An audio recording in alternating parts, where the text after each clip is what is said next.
Praise the lord అండి. Good morning. అందరు బాగున్నారు కదా? మీ అందరికి హ్యాపీ సండే అండి. ఉదయకాల సమయంలో దేవుని మాటల కొరకు ఎదురు చూస్తున్నారు కదా?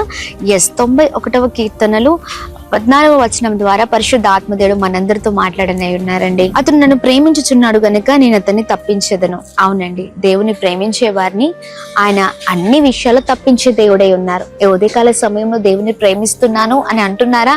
అనడం వరకే కానీ దేవునికి ఇవ్వవలసిన ప్రాధాన్యత, దేవునికి ఇవ్వవలసిన సమయం, దేవునికి ఇవ్వవలసిన ప్రత్యేకత మన జీవితంలో మనం ఇవ్వలేకపోతున్నాం.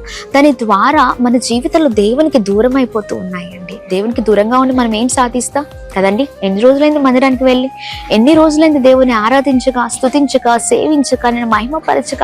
నువ్వు దేవుని కనపరిచే రీతిగా ఉంటే ఆయన కూడా నిన్ను కనపరిచే దేవుడిగా ఉన్నారు. Praise the Lord. ఆయన వైపు నువ్వు త్రిప్పబడితే ఆయన కూడా నీ కొరకు తిరిగే దేవుడు అయి ఉన్నారు. నీ జీవితంలో అన్ని విషయాలను తప్పించే దేవుడు అయి ఉన్నారు. Praise the Lord. అందుకే నేను చక్కగా దేవుని మందిరాలకు వెళ్దాం, ఆయన నామాన్ని స్తుతిద్దాం, ఆయన సన్నిధానంలో చక్కని సహవాసం కలిగి ఉందామండి.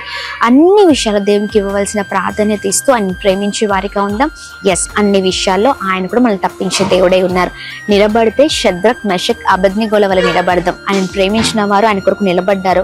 వారిని దేవుడు అన్ని విషయాల్లో మరి భయంకరమైన అగ్నిగుండం నుంచి దేవుడు తప్పించి ఆయన మహిమను పొందారు. అలాంటి జీవితాలుగా ఉందాం. Praise the Lord. God bless you all.